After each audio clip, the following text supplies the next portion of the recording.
तो गाइस, तो जैसा कि आप लोगों को याद होगा कि मैंने बहुत दिन पहले एक voice Serena not coming another reason इसके ऊपर एक वीडियो बनाया था जिसमें रिस्पांस अच्छा आया था।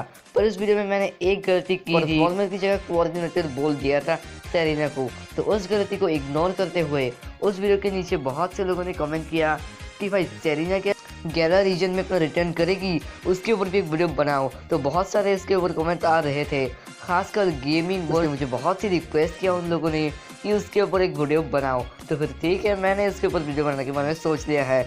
और आज हम लोग बात करेंगे सेरेना अपना रिटर्न कर सकती है 11 रीजन में, जाने की Pokemon season 2020 sword and shield में। तो ये वीडियो होने वाले है बहुत ही इंटरेस्टिंग और इसमें मैं अपना जितना हो सके उतना आपको बताऊंगा। तो बस देखते रहेगा इस वीडियो को लास्ट तक। तो फिर देर किस बात की, शुरू करते हैं।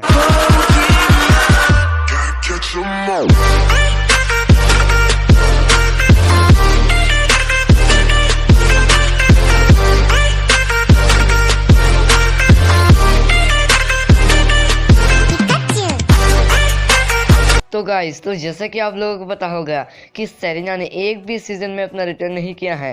जैसे कि उसने कैलोस रीजन में उसने अपना अगला सफर शुरू किया था परफॉर्मर बनने के लिए, और वो एलोरा रीजन में नहीं आ पाई थी इसी रीजन की वजह से, क्योंकि उतनी जल्दी उसका सफ़र नहीं ख़त्म हुआ था। और उसने तय किया था कि वो सफ़र ख़त्म होने के बाद ही ऐसे मिलेगी, और इस वजह से उसने एलोरा रीजन में अपना रिटर्न नहीं किया था। बल्कि एलोरा रीजन में जब ऐश घूम रहा था तब सेरेना होवन रीजन में घूम रही थी। तो आप समझ गए होंगे कि सेरेना तब कहाँ थी। तो जब एलोरा रीजन में ऐश था तब सेरेना भी अपने सपने को पूरा करने के लिए वो होवन रीजन में अपना सफ़र कर रही थी। तो ये तो बात हो गई कि एलोरा रीजन में सेरेना ने अपना रिटर्न क्यों नहीं किया। अब हम बात करते हैं कि क्या सेरेना रिटर्न कर सकती है 11 रीजन में। तो जैसा कि आप लोगों में से बहुत से लोगों को पता होगा कि सबसे पहले कैंटो रीजन में मिस्टी का अपीयरेंस हुआ, मतलब मिस्टी नाम की पोकेगर्ल का अपीयरेंस हुआ जो सबसे फर्स्ट पोकेगर्ल थी। उसके बाद वो जोटो रीजन में भी थी, पर जोटो रीजन में उसका सफ़र ख़त्म होता है। ऑरेंज लीग में भी थी, और जोटो रीजन के बाद जब सफ़र ख़त्म होता है तब सब पोकेगर्ल को अपना रिटर्न करना होता है। तो इसलिए मिस्टी ने अपना रिटर्न किया था होवन रीजन में। तो जी जो भी हो, मिस्टी ने अपना रिटर्न किया। और अगर हम बात करें अगले पोकेगर्ल की तो वो है मे।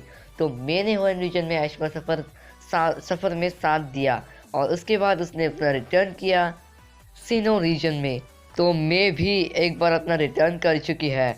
और अगर हम बात करें सिनो के पोकेगर्ल डॉन की, तो डॉन ने भी अपना रिटर्न एक बार किया था। उसने अपना रिटर्न किया था उनोवा रीजन में। उनोवा रीजन में डॉन ने अपना रिटर्न किया था, तो उसने भी अपना रिटर्न किया है। पर अगर जो उनोवा का जो पोकेगर्ल थी उसका नाम थे आयरिस, तो आयरिस पता नहीं क्यों पर कैलोस रीजन में उसने अपना रिटर्न नहीं किया, जो कि बहुत ही बुरी बात है, क्योंकि आयरिस को अपना रिटर्न करना चाहिए था बाकी पोकेगर्ल्स की तरह। अगर हम बात करें सेरेना की, तो सेरेना का रिटर्न एलोरा रीजन में क्यों नहीं, उसके ऊपर मैं डिटेल में ज़्यादा बात नहीं करूँगा, क्योंकि इसके ऊपर मैं पहले ही एक पूरी तरह से डिटेल में वीडियो बना चुका हूँ। और अगर हम बात करें इन सारे पोकेगर्ल्स की चांसेस की, तो मैं एलोरा रीजन के पोकेगर्ल्स को छोड़कर कैलोस तक जितने भी पोकेगर्ल्स हैं उन सब के आपको 11 रीजन में कितने चांसेस हैं उनके आने के, ये मैं आपको बताता हूँ। तो सबसे पहले अगर हम बात करें डॉन की, तो डॉन और मे इन दोनों का ही है 67%।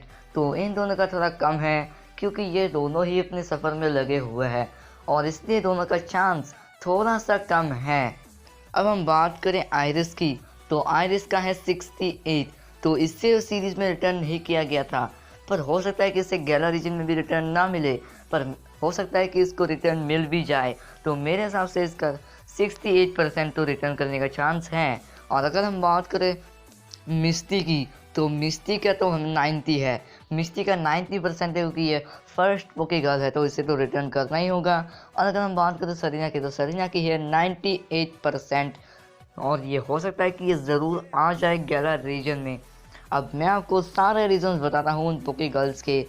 तो डॉन और मे की ज़्यादा चांस नहीं है, क्योंकि दोनों का एक बार अपना रिटर्न कर चुके हैं सीरीज़ में, और वैसे भी डॉन को तो 9 या कुछ एपिसोड्स में रखा गया था, इसलिए डॉन का ज़्यादा चांस नहीं बनता सीरीज़ में आने के लिए।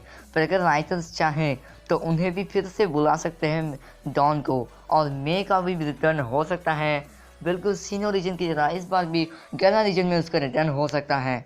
और आयरिस भी इस सीरीज में आ सकती है क्योंकि उससे कैलोस और एनोला रीजन में उसने अपना रिटर्न नहीं किया था। और अगर हम बात करें मिस्टी की, तो मिस्टी के आने के चांसेस काफ़ी ज़्यादा है क्योंकि वो फर्स्ट पोकेगर्ल है, उसका बॉन्ड भी एश के साथ काफ़ी अच्छा है, तो इसलिए वो भी अपना रिटर्न कर सकती है। या तो उसे फ्लैशबैक में पहले के टाइम के कुछ एपिसोड्स के हिसाब से भी मिस्टी को दिखाया जा सकता है। और अब हम बात करते हैं कि सरीना का रिटर्न इतना चांस क्यों ज़्यादा है। तो जैसा कि उसने एंडिंग में काफ़ी कमाल किया था कैलोस की एंड में, और इस तरह से राइटर्स ने अपने स्क्रीन पर देख सकते हो, ये सारे स्क्रीनशॉट्स हैं गेमिंग वर्ल्ड के, तो उसने मुझे दिए हैं कि यहाँ पर लिखा हुआ है कि राइटर्स और भी सीन तय कर रहे हैं सेरीना और ऐश के लिए।